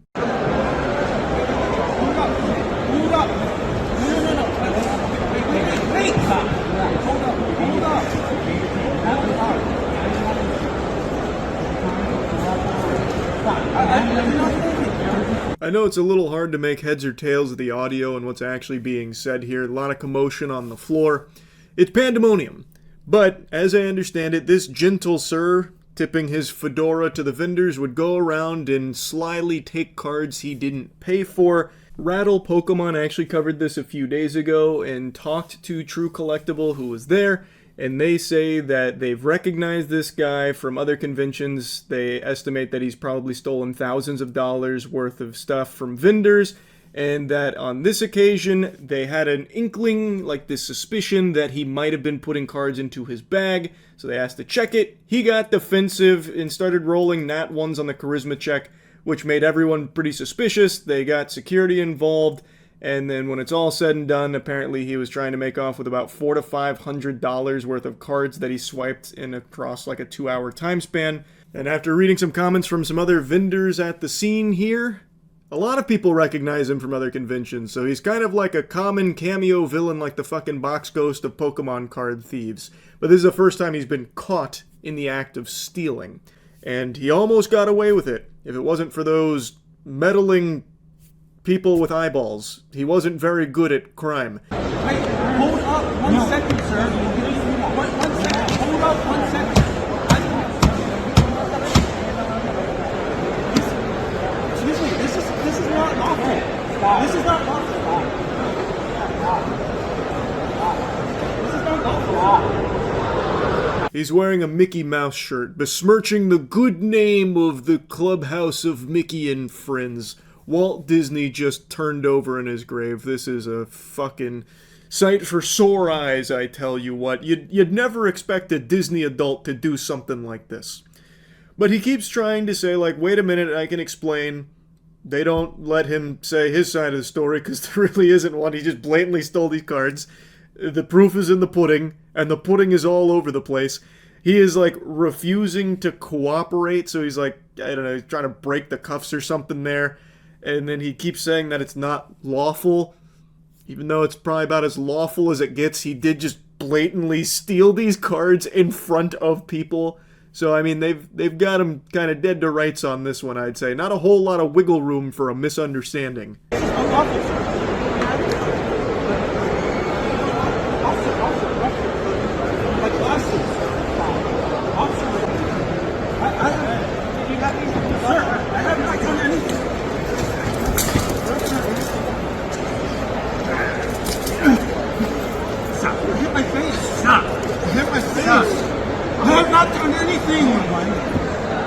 So they weren't able to, like, chicken wing him or anything, so then eventually they went for, like, the leg sweep here. And you can see the handcuffs are linked, like, 5 times, it looks like. They've got a big fucking, like, you know, remember in school where you would, like, cut out that stack of paper and it'd be a bunch of people holding hands? That's what they've done with the handcuffs here. It is a long string of cuffs they've got that they're trying to slap on him here to no avail. So now they've got him in the grapple game on the ground, and it is still not going their way. That is an immovable force right there. I'm not going to show you the ground game here all that much, but it goes on for quite a while. They end up getting some reinforcements. They have the cavalry come in here, and then they get him in like a fucking, you know, Thanksgiving turkey stance and carry him away. Just look at this. It's like they were about to use him as a battering ram or something. They got him in wheelbarrow position here. Like parading him through the convention now for all to see. It's like that scene in Game of Thrones Season 5 with the shame walk. Now, since this was a big convention, there's like 9 different angles of this whole interaction, and they are all glorious. Because you get to see a different perspective of him getting carried away goofily like that. It is extraordinary. Find out Karen still is. Damn. Why are you doing that? Damn. This one is my favorite angle, where he's coming directly at the cameraman. We get a like straight down the pipe view here. It would go ballistic in 3D. They've got his arms pinned back. It looks like he's about to sprout wings like a bat or something. It looks like he's about to be crucified. Like he died on the cross for our Pokemon cards or some shit. It is surely there was a more efficient way of cuffing him and getting him out of there. But I'm happy they couldn't find it, because this is so much better. Like, that is the most embarrassing way of getting arrested. It is also a little embarrassing that it took that many cops to get, like, one dweeb. But kind of a big boy. That is kind of a big boy. I can understand why it ended up being a bit of a struggle there at the convention center. And I'm happy with the turnout, with how awful that must be for him going forward. He can never show his face at a convention again. Rightfully so.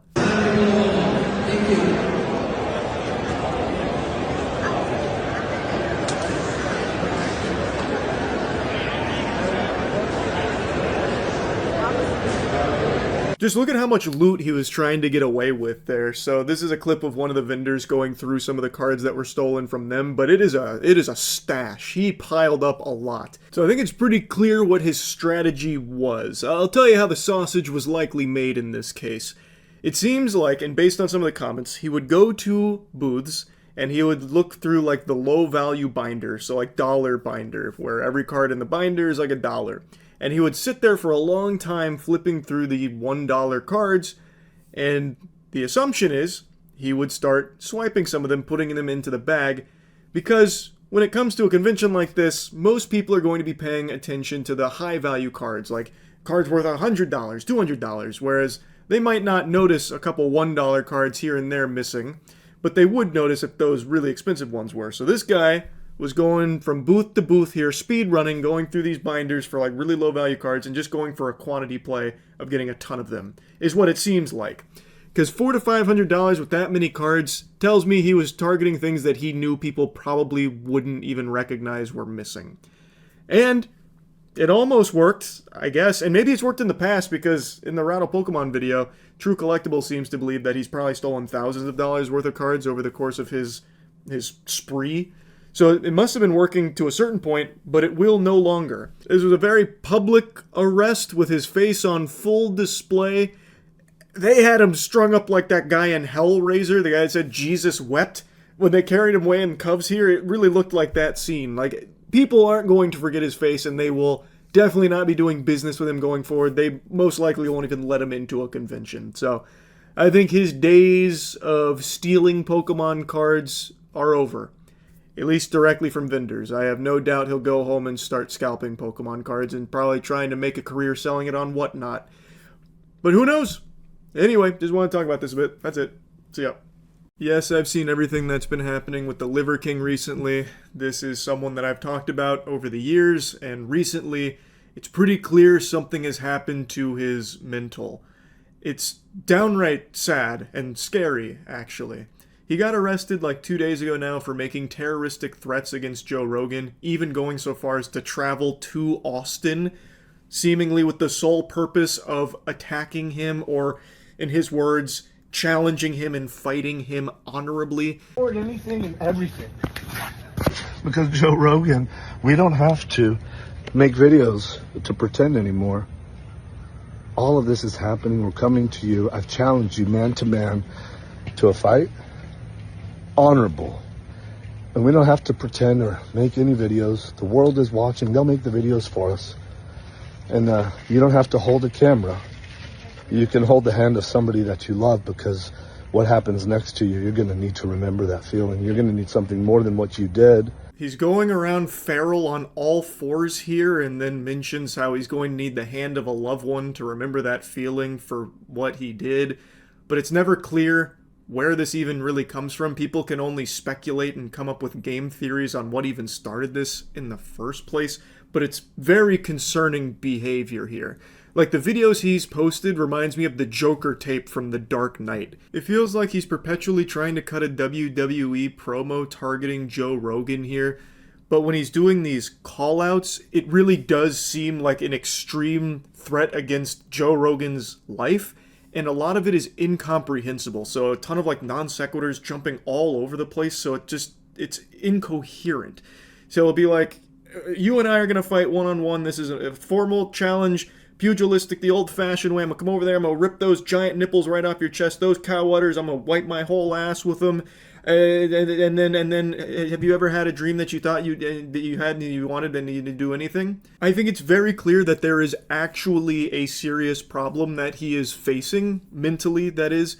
I don't know how long it's been happening. I haven't kept up with the Liver King as much as I did during, like, the whole steroid thing, but it is very concerning. And even when it's not about Joe Rogan, his posts are just generally alarming. I'm gonna make a quick video to weigh myself right now. In case you didn't know, I take shits on the ground. This is where I lay in the shower. I lay here on the ground. That's my enema bucket. That's my enema bucket right there. And that's what I'm about to do, is I'm gonna try and get a shit worked out. But I'm gonna weigh myself so that it's official. No idea why his face was all cut up or why he's trying to drop the official shit statistics here and pooping on the ground and weighing himself for preparation of the poop. It's the reason I'm even showing like these moments is because all of this has built up to what's happened with him being arrested for the terroristic threats against Joe Rogan. And even though he got arrested and he has since been released after the arrest with an ankle monitor, he is continuing to make the threats. Literally like 15 minutes after being released, he went and started posting more videos making threats against him. Good morning, primals. From the vibration plate of the greatest state in the world, Austin, Texas. Texas is the state, just to be clear. Bags under my eyes, haven't slept a whole lot. And it's been an amazing gift. When you fracture the physical, don't sleep, don't eat much, drink much. You go deeper into something else. You gotta maybe express something else. Something else. Ask me what the password is to Wi-Fi. I can't wait to share it. He's made more than just this video here, but I think this one really encapsulates everything that he's kind of been posting. He did make another video going on all fours in the hotel hallway, allegedly, but that one's been deleted, or at the very least, I can't find it. But in this one, you can see when he's rambling here, the thoughts aren't connected. He doesn't look well. Now, I'm not here to try and like say it's all because of his diet. He ate so much raw meat, raw nutsack and testicles that he used to love to preach about, and he gave himself brain worms, and now this is the result. I have no clue what's actually led to this. All I know is that there is something seriously wrong. He is supposed to be undergoing psychiatric evaluation to check his mental state. Joe Rogan has said that he's never even really had any interaction with Liver King. So no one really knows what started all of this and why. But he is not planning on stopping anytime soon with trying to find and fight Joe Rogan, from the sound of things. We're gonna go somewhere today here in Austin. If anybody knows where Seth Rogen's, the other version of him that rhymes with blow, if anyone knows where its family's going to be today, if you could let my team know so that we can stay within 200 yards, not close to them, to stay away from them. Oh, please, actually, I redact that. Don't do anything to their family. That's crazy. Basically like trying to get the UAV online here to locate him and his family to be aware of at all times. He then goes to try and wipe that from the record about like, no, don't do that. We just want to make sure that I'm not violating the restraining order. Wink, wink is kind of the impression there. It is a really odd thing to hear. And it's not like he needed to post this video. He could have not posted it. This thing will help me make sure. You know how good that feels on the ankle? That part where it bounces, jiggles like that? Making my ankle strong for that. I'm picking a fight. Who's it with? Seth Rogen. It's with Seth Rogen. And what's it for? Family. Now he's saying Seth Rogen now because he can't explicitly say Joe Rogan, but he does say like the other Rogan, you know, that rhymes with blow. Joe Blow, you know, that kind of thing. So he's now trying to like wiggle around the restrictions here by throwing Seth Rogen under the bus. He's dropping the primal titties on him here now, saying like it's with Seth Rogen, but he means Joe. And I have to imagine posting these kind of videos isn't helping his case. He is continuing to make the same threats that landed him in jail in the first place. Now, it's not just his mentality that seems to have been like poisoned and rotting and whatever's going on there. His body, there is something going on with like his entire being. In some of the videos he's posted, like he looks so unwell physically. Like in this video, for example, this is another video where he explicitly says, "I'm calling you out, Joe Rogan, I'm picking a fight with you," and he's holding 2 weapons. Look at his stomach. It's distended and his belly button looks like a prolapsed anus. His whole torso looks inflamed and infected. That belly button, though, I'm pretty confident is an umbilical hernia. It seems like his intestines are desperately trying to leave the battle bus here through his belly button. That cannot be healthy. Like, it looks like in Left 4 Dead right before the boomer blows up, but he's not, like, fat. I think it's just, like, so much juice or something here. I don't know. But it does not look normal. So, yeah, the Liver King update here is a sad one, because I remember when it came out about all the steroids he used, he made a big statement about, like, you know, he wasn't happy about it, and he wanted to make that change. And it doesn't seem like that ever happened, and things have only gotten worse for him. I do genuinely hope he gets the help that he needs here, because it is something he is going to need professional help with, I imagine. And overall, just a very concerning spiral here from Liver King. Just wanted to talk about it briefly. That's really about it. So, yeah. Merry Christmas! Tomorrow's the big day. I heard Santa Claus got a BBL this year, so I hope you've got the XL chimney so he can squeeze those playful butt cheeks down there and deliver his special presents for you that you've been asking for. And I even heard from a reliable little helper of his that if you leave goof juice out instead of milk and cookies, old St. Nicholas will be extra happy and might leave you bonus presents. And what if I told you that jolly old son of a bitch done paid me a visit a little early before Christmas with a gift that just can't help but put a smile on my face? A douchebag prankster just got arrested and is facing a Class 6 felony. This is the gift we've all been asking for. 'Tis the season, and they always say it's better to give than to receive. And this one brain-dead idiot fucking turbo moron prankster decided to give random people in a Walmart grocery aisle poison.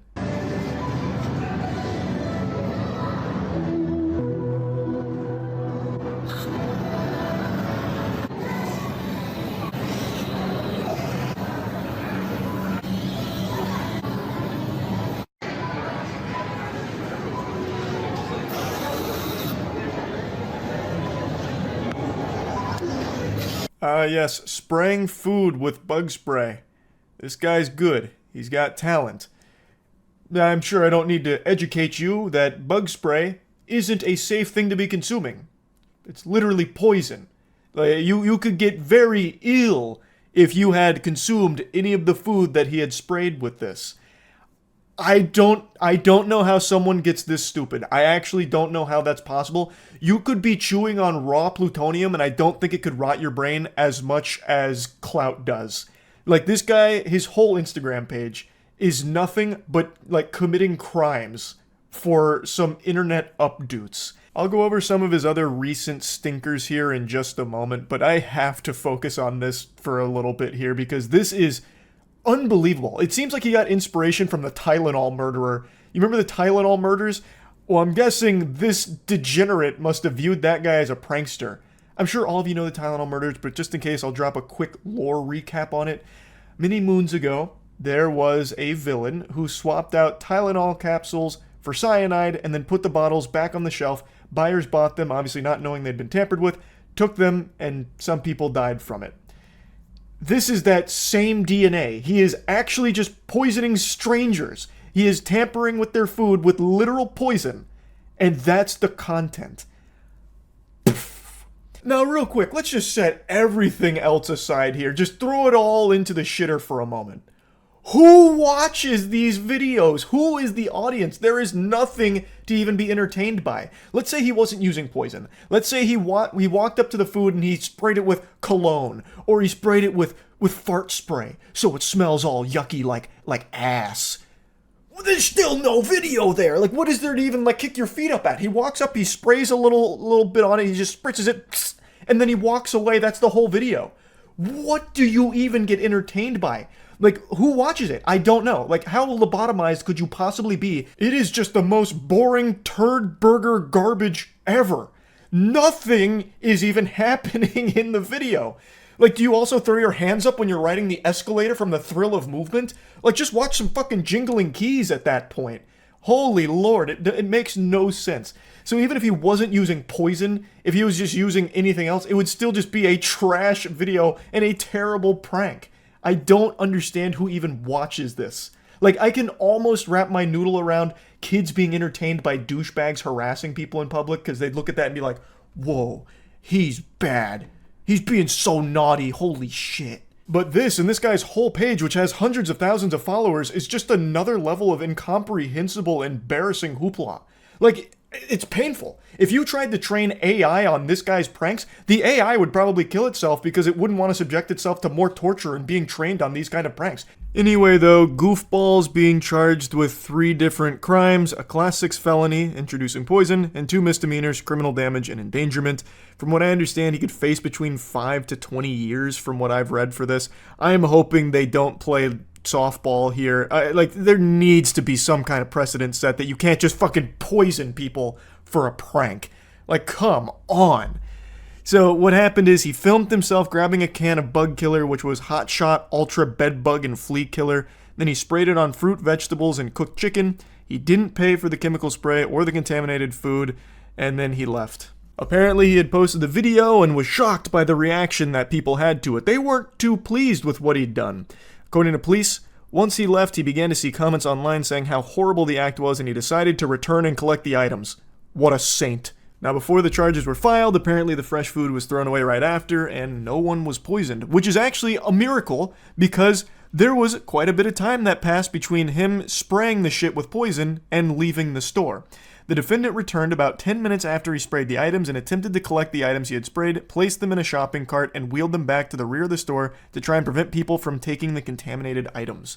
Mind you, he would not have gone back in if people didn't tell him to. If people weren't telling him that he might potentially kill somebody with this, he would have never gone back in, and people would have taken those items none the wiser and probably gotten very, very sick because, well, surprise, ingesting poison's not that good for you.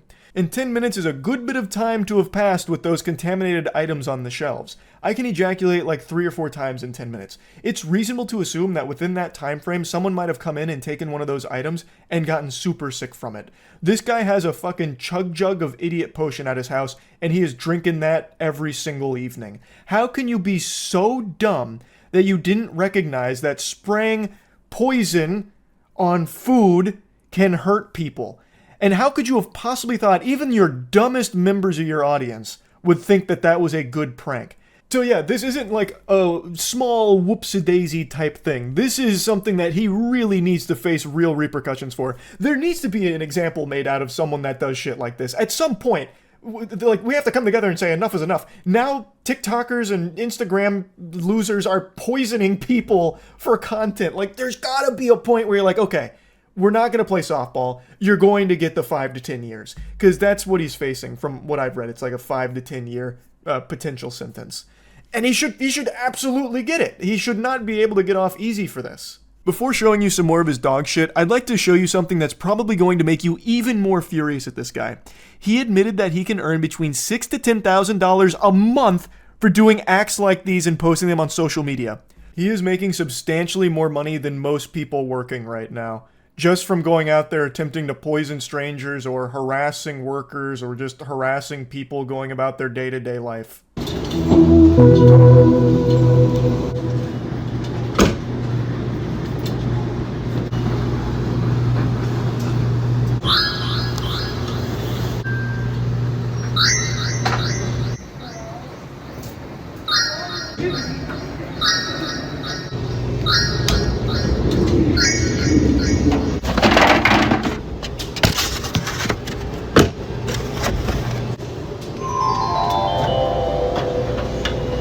I only learned about this douchebag from him being arrested, but even still, I actually gave him the benefit of the doubt on a few of these that they might be fake. But they're not. In this case, I thought what might have happened here is he filmed this random stranger putting his laundry in the washing machine, and then when he put the bacon and eggs into the clothes during the cycle, he actually didn't put it into that guy, the stranger's clothes, he put it into like his own clothes at one of a different washing machine.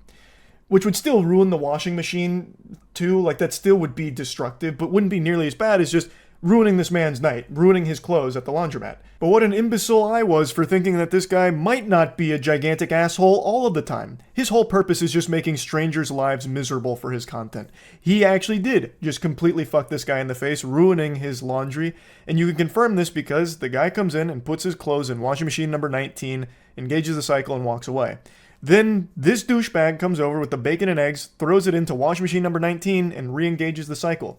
And you can see it right at the end that, yep, it's number 19 that he came in and just completely ruined.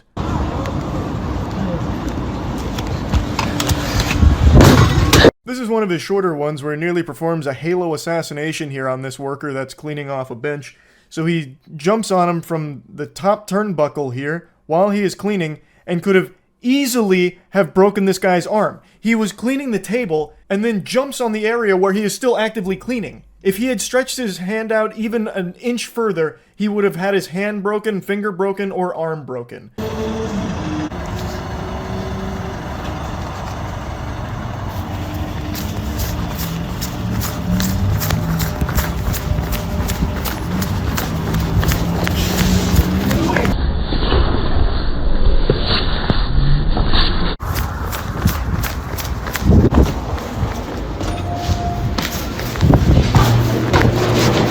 Doing a good job.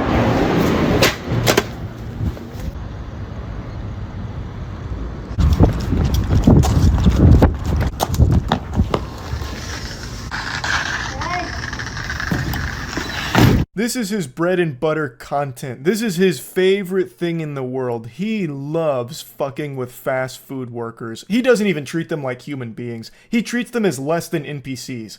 The way he treats fast food workers is worse than how people treat civilians in Skyrim. This guy has so many videos jumping the counter, harassing the workers. He is at his happiest when fast food workers are at their most miserable because of him. Oh, it's his favorite thing in the world. He loves it. In fact, he needs it, really. Like a plant needs the sun. He photosynthesizes fast food workers' agony into his dopamine. He has so many videos being a complete insufferable asshole to fast food workers. Tacos at the egg roll. Hey.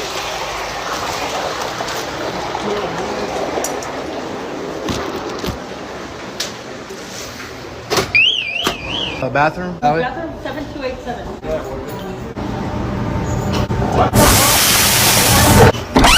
What can I get for you?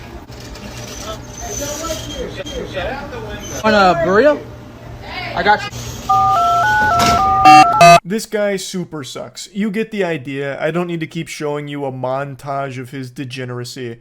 I'm just hoping, with fingers crossed, he gets the book thrown at him, because he should. His most recent prank would literally have injured a lot of people in a big way. I don't know if it would have necessarily killed them, depending on the amount he sprayed, I guess, but it would have been very detrimental to the health of people that consumed his poisoned products that he made for his Instagram content. It's so trash, and he deserves to go to jail for a long time because of it. Also, this loser apparently describes himself as a supervillain, so he's really proud of what he does. Could there be anything more corny than to call yourself a supervillain? What a loser! What an absolute fucking dweeb! So yeah, I really wanted to talk about this a little bit. That's about it. See ya.